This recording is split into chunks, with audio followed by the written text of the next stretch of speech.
and welcome to another episode of Outside the Echo Chamber. I am your host, Rick Lord, and today we are going to be talking about some bills working their way through the House of Delegates, specifically concerning the new look DHHR. And joining me today are Delegates Heather Tully, representing Nicholas County, and Delegate Mike Pushkin from Kanawha County, also the chair of the Democratic Executive Committee. So, high-ranking Democrat here in a House that doesn't have many left, to say the least.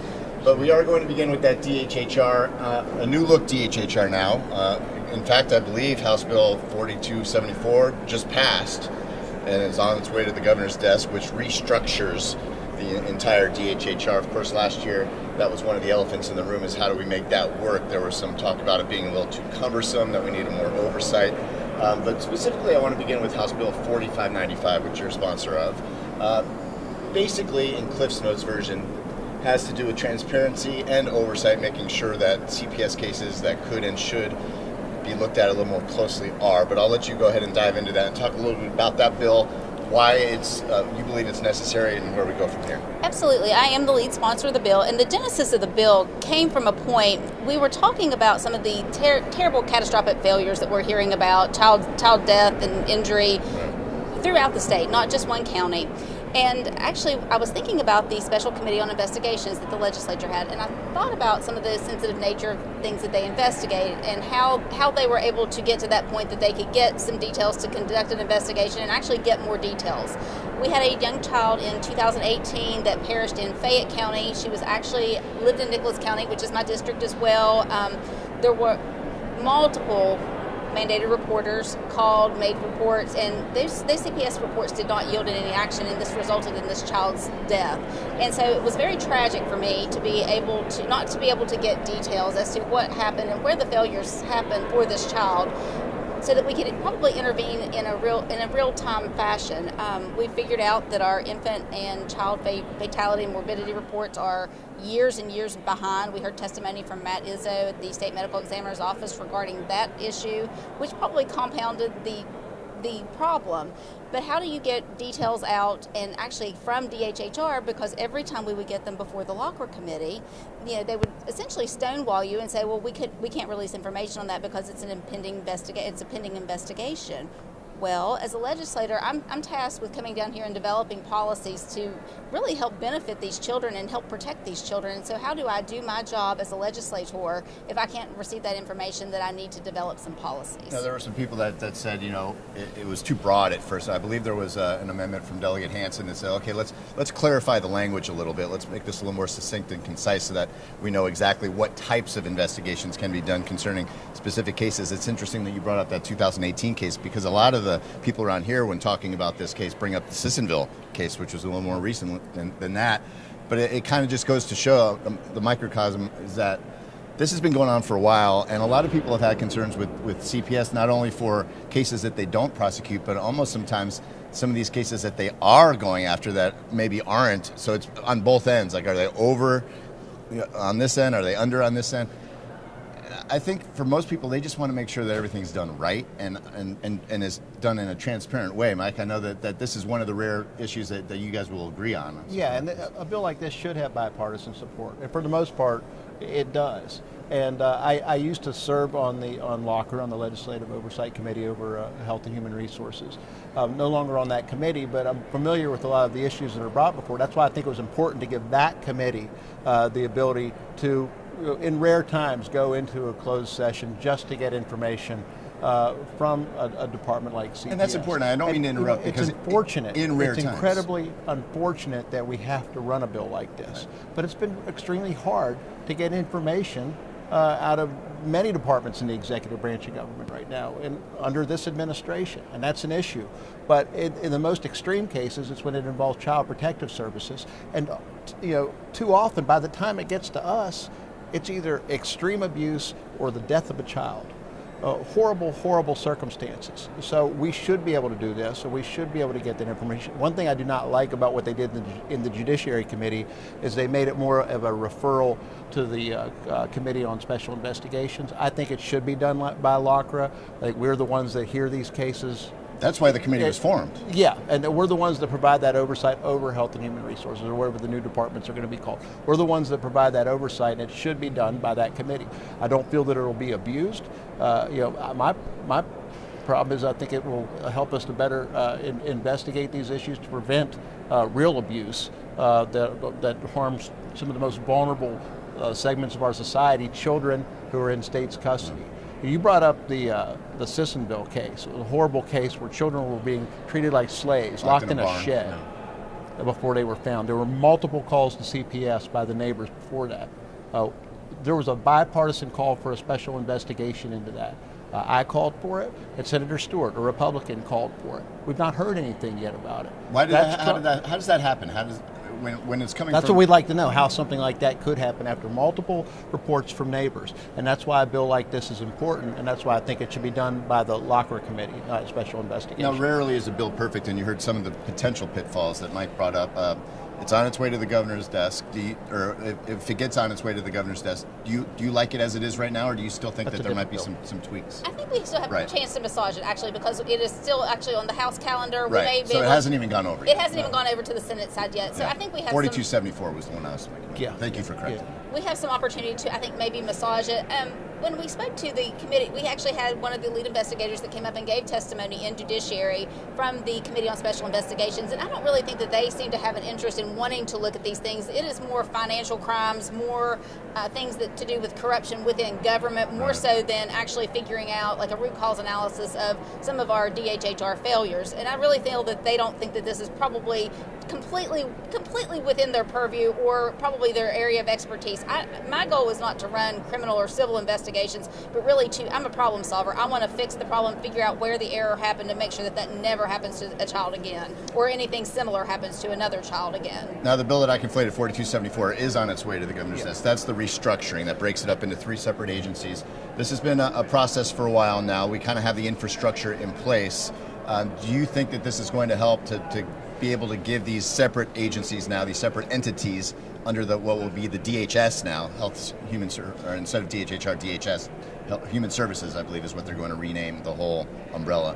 Is it going to make it more streamlined and be able to focus on these key issues for some of these agencies? Well, there's so many bill numbers. We actually passed the actual big breakup of DHHR last session. So this is really just a renaming bill. It's a renaming and cleanup bill that is going to the governor's desk. So it really just kind of makes sure that the names of the departments are streamlined. But I do think having 3 secretaries that will report to the governor actually will help maybe expedite some of the concerns. You have 3 people being able to access and leverage the executive branch rather than just one individual secretary that seems to be was filtering information to the executive. So I am hopeful that will absolutely help maybe facilitate communication and maybe get things moving for some of these agencies that were under the former DHHR umbrella. So instead of 1 agency, you have 3. Some people might say, "Oh, great, more government." But are you happy with it? I think it's a start.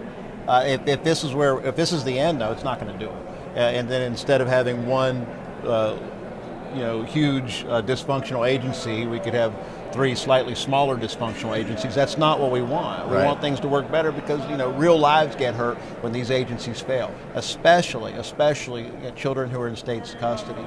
A lot of the issues that we have, I think, are people problems, and simply we just don't have enough people. We need more people to staff these programs. So I think we should look at it on a larger level. What are we doing to attract people to these important jobs like CPS? Somebody can make more money down the street at Walmart or McDonald's and not take home the world's problems with them. That's what they're going to do. And so we have to address staffing issues as well. I think this is a start, breaking it into 3, having 3 different cabinet secretaries to report. That's a start, but that's just a start. There's a whole lot more work that needs to do to change the culture and to get these positions staffed. Not to go down too big of a rabbit hole here, but that does seem to be a problem that's not just exclusive to what we're talking about today, staffing shortages. You see it, corrections workers, teacher shortages, bus drivers.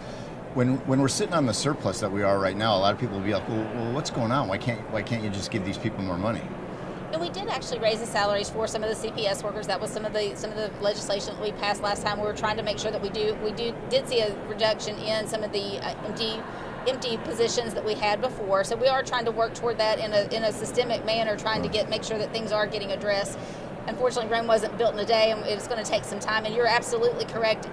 staffing shortages are not unique to any particular industry. I'm a registered nurse by trade or a nurse practitioner, worked a long time, and we were always seemed to be short on registered nurses, particularly in ICUs and those sorts of things. So it's very detrimental we have workforce problems as well. So. And it's a challenge for West Virginia because so many border counties in this state, and you're competing against states in an apples to oranges comparison in many ways. But I think a lot needs to be done and can still be done to make sure that we're retaining good talent and keeping the workers here and giving them what they deserve.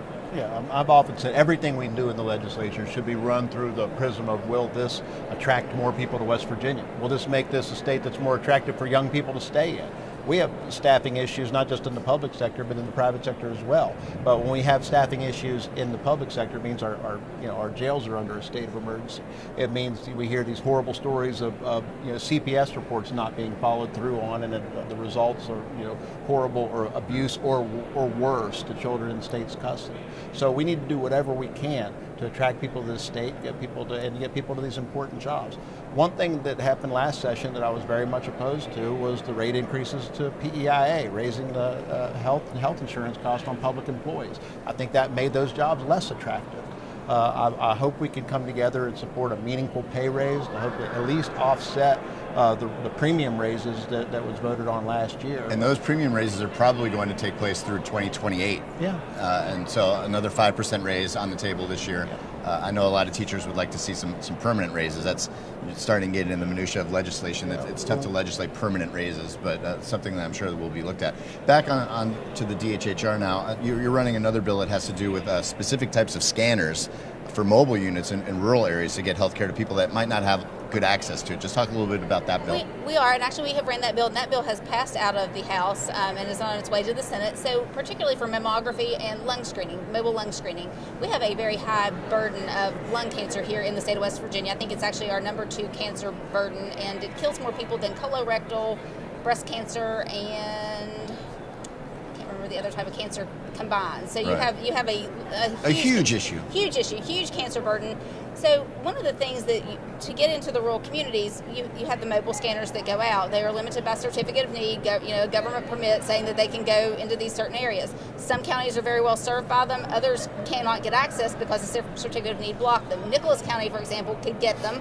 We actually have them come to my FQHC where I work as a nurse practitioner. It is an absolute seamless process to get those individuals, whether they have private insurance, whether they are Medicare, Medicaid, or they have no insurance. We can usually, if they meet criteria per the U.S. Preventative Task Force screening criteria for a lung scan, an annual lung scan, we can usually get those covered for those patients. If you can catch those cancers early in their stages, they're much easier to treat, which leads to a less burden on the healthcare system down the road for cost of treatment. And for those who might not be aware, certificate of need is a process, basically another step that you have, another hurdle you have to jump. Red tape, many people would say, bureaucracy at work, but this eliminates that. And a lot of people in those rural areas they don't have the access that people in Charleston do or people in Morgantown do. For example, we do absolutely have a small hospital there in Summersville, but a lot of people cannot or choose not to go into the hospital. A lot of people have been afraid to access sometimes the larger healthcare centers because of COVID and that sort of thing, and they still have, and it's sometimes a longer wait. I'm telling, these are seamless processes for this mobile lung scanner. They're in and out usually within 20-25 minutes. They have an appointment time. They come. Usually they're not behind. Like sometimes you go in and you have an emergency at a hospital and you'll have to sit for a while before you get your appointment, even though yours is just maybe it's an x-ray of your knee or whatever it is. This just makes it absolutely the process seamless, and they have an easier time getting to the site if it's within the community. So that the mobile lung scanner comes in, they set up our various FQHC locations. Most of those patients can get to the FQHC that's local in the area, and it just makes it absolutely seamless for those patients. And same thing for the Bonnie's bus, which is the mobile mammography. Another one of those bills that I had widespread support in the chamber. And I hope it continues to have bipartisan support. It's just something, access to rural areas for healthcare is something that I think we can all agree on. My neighbors in Fayette County, in comparison, I had talked to actually my local health officer, and she had been the health officer in Fayette County, and she was talking about trying to get mobile scanning into a little place in Fayette County called Minden. And even though we are literally right on the border, they could not access the mobile lung scanner and get that into that community because there was a certificate of need. And sometimes those certificate of need applications are very expensive, sometimes up to $35,000 to apply to get it actually the permission. So this makes it much easier, much more, puts care actually closer in our communities and closer to home. All right, we're going to take a quick break, but we'll be right back to continue the discussion when Outside the Echo Chamber continues. At Dutch Miller Automotive, we've grown quite a bit over the last 60 years, but our core principles remain the same. We believe in treating our customers and our team members like friends and family, and we see it as our obligation to give back to all the communities we are so fortunate to do business in. In just West Virginia alone, we've grown from one location on the west end of Huntington to 10 rooftops employing more than 500 Mountaineers. Check out the inventory from all of our stores at DutchMillerAuto.com. Dutch Miller Automotive Group, West Virginia proud. At CAMC, our focus has always been on building better healthcare for you. Our new Center for Learning and Research combines cutting-edge technology with hands-on experience for physicians, nurses, and other caregivers.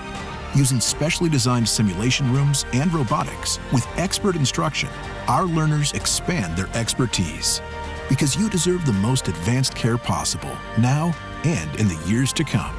Welcome to the future of medicine. The HD Media Plus app is your ticket to see all the action on the hard court as it happens. Saunders with the three. Sims banks it in! Sims from three buries it off the glass! And the Red Dozens of live games that you won't see anywhere else, featuring some of the best teams in the state. Watch the game live or later at your convenience, and the best part, it's free. Download the HD Media Plus app today to your smartphone or TV so you won't miss another shot. Welcome back inside the state capitol as we continue this episode of Outside the Echo Chamber. You know, when we set up these talks, for instance today on the DHHR, we like to schedule them in advance, give you guys time to put them on your calendar. In the world of politics, sometimes things develop over the course of us scheduling it to when you actually appear. And this is one of those cases where something's been developing over the weekend. I wanted to get your take on it, especially you from the Democratic side as well. Over the weekend, the Republican Executive Committee talked about a proposal that might, for lack of a better way to put it, ban independents from voting in a Republican primary. I just wanted to get your take quickly from the Republican side of things on why those in favor of that think that might be a necessary move to make. I don't know, because I haven't really interviewed or spoken to anybody that I know that's really in favor of it one way or the other. I know that certain members of my county level executive committee are not in favor of it. I can tell you that my husband is actually an independent. So, Right. so you know, for some And that people, is a large growing block in this state of people that are registering as independents. and so for some individuals, it would probably help their primary elections. For some, it may hurt their primary elections. I really don't have an opinion on it. I do think to make the changes this soon, probably close to in an election cycle, maybe a little bit premature. Yeah, they but- did they didn't make a recommendation. They decided to table it. They'll talk about it later. I know that you'll have a take on this as well, but it does seem from an outsider's point of view, from a neutral point of view, which I guess you could call an independent point of view, that, well, then what's the point of even having an independent party?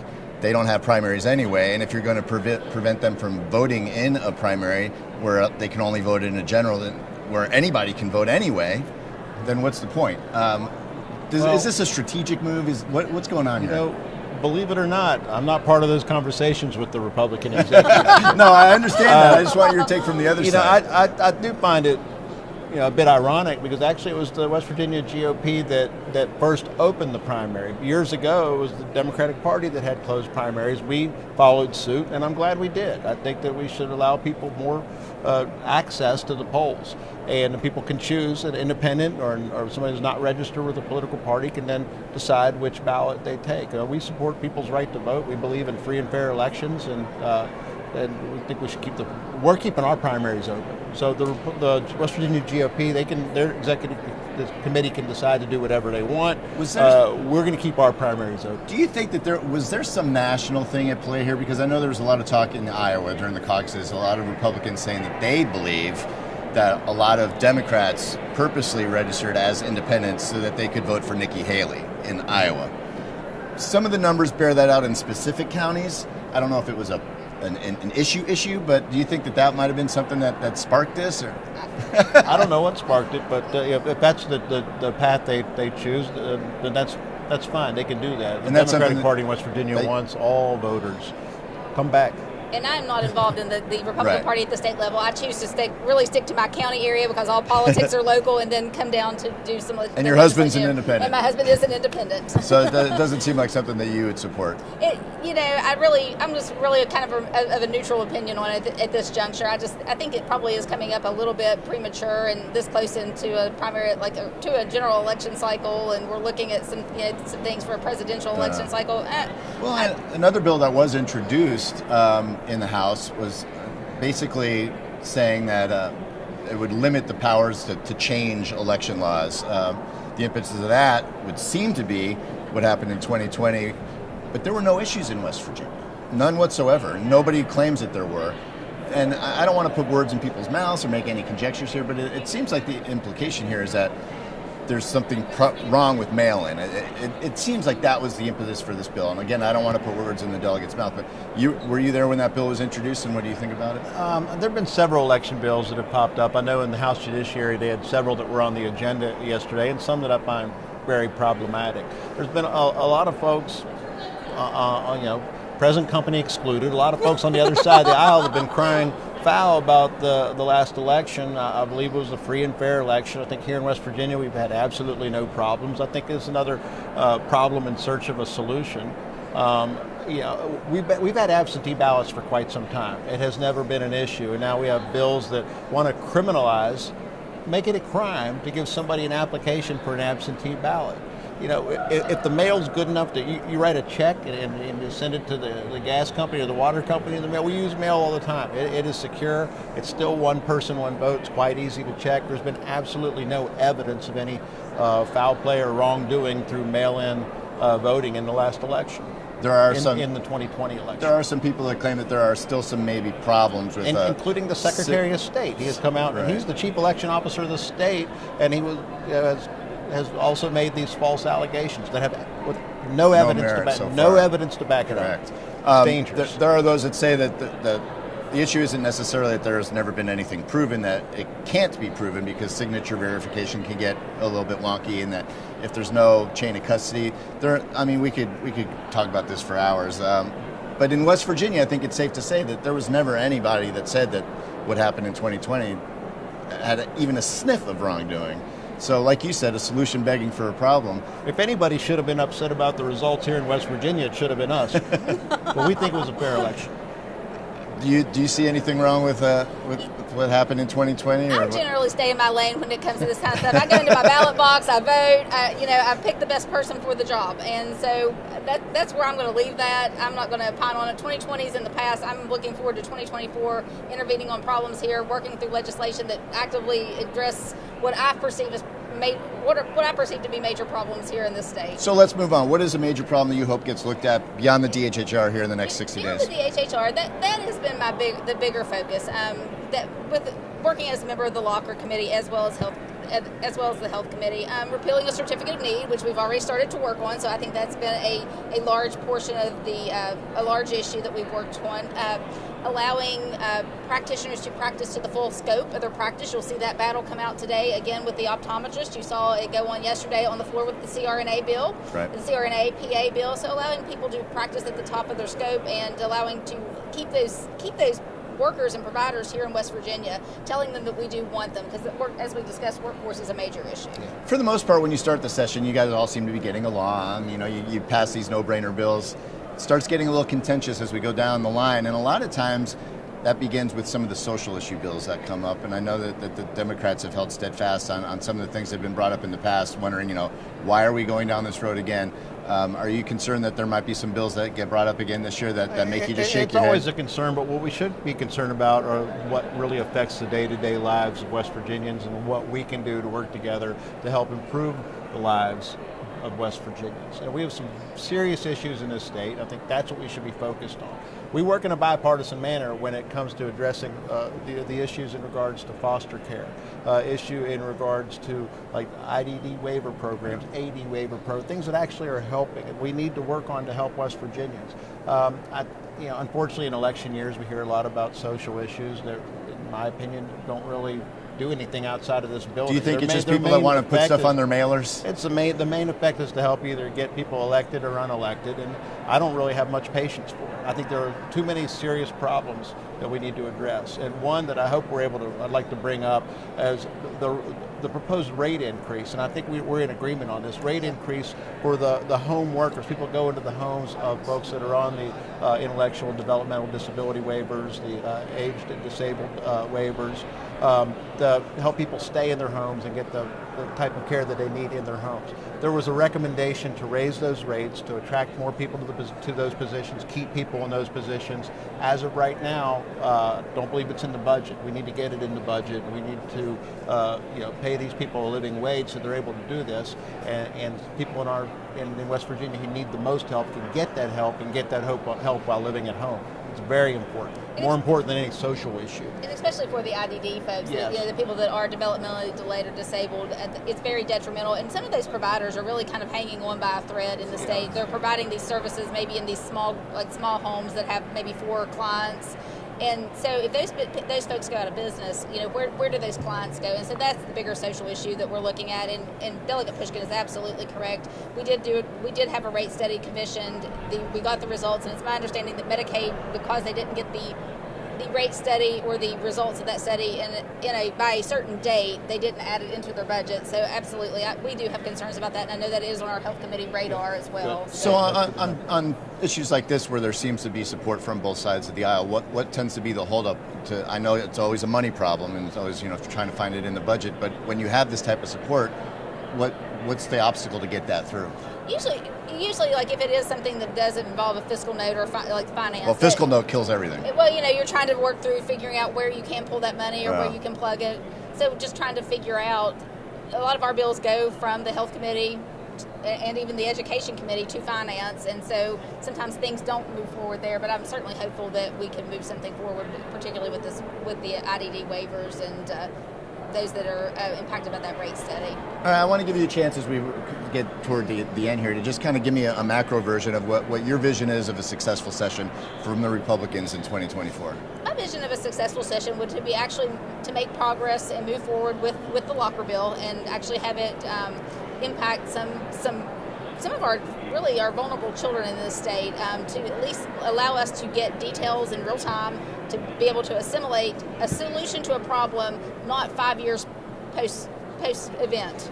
I think it would be very, very detrimental if we could actually figure out how to implement the rate study for those IDD homes, work toward, like I said, maximizing scope of practice for all the medical practitioners here in the state. So that's really what a successful, and really promoting anything for my district, which is Nicholas County. We actually do have the newest state park coming, so I'm thrilled about that. There you go, shout out. I could absolutely talk about that all day long. So those are some things that really impacting constituents back home. The good old folks back home. The reasons why we're here. And Delegate Pushkin, with the Democratic numbers continuing to dwindle, what can the Democrats do to get through their agenda this? Well, I think the most important issues in the state, they don't just affect Democrats, they don't just affect Republicans. We should be looking. We need to prioritize what we're doing up here and really think about the role of government, and that's helping those who really need the most help, and that's folks that are participants in the IDD waiver program. That's why it's so important that we're able to get that money back in for that rate increase, so they have people that are there to help them in their home. It's about addressing our foster care crisis, and not just by dividing it up into 3 different agencies and 3 different departments, but actually looking into why we have so many children in foster care to begin with. I mean, providing better services for those families so they don't get to that point where the children have to be removed from the home. It's about making West Virginia a more attractive place to live, a place where people want to stay. And that means just dealing with day-to-day issues of people's lives. I mean, one thing in particular, we have some of the highest utilities in the country. I think we need to look into PSC reforming the Public Service Commission to make it work for the people, make it work for the ratepayer more so than the utility. And that's a challenge. I can go on all day about what we can do to make this state a more attractive place to live. And basically, it comes down to putting people first. I know that might sound just like a slogan, but we really need to do that. We need to put people first, put politics aside, do what we can to make this make it an easier decision for people to stay in West Virginia and for people to move to West Virginia. Well, you guys certainly seem to be cordial right now. I guess we'll check back on that. closer to crossover day. We haven't had an arm wrestling match yet, so I think we're marked safe. All right. Well, thank you for your time, Delegate Pushkin. You always bring great insight from the Democratic side of things. Thank you so much for joining us today. And Delegate Tully, thank you so much. Thank you so much. And you continue to work with the DHHR, and we'll be right back with more Outside the Echo Chamber after this.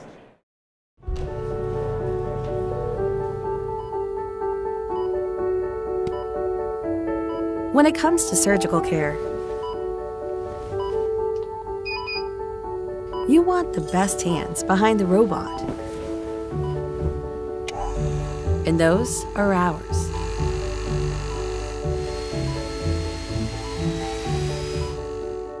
Choose Mon Health. Feel the difference. Are you ready to unlock a future filled with remarkable pay, unbeatable benefits, and unparalleled satisfaction?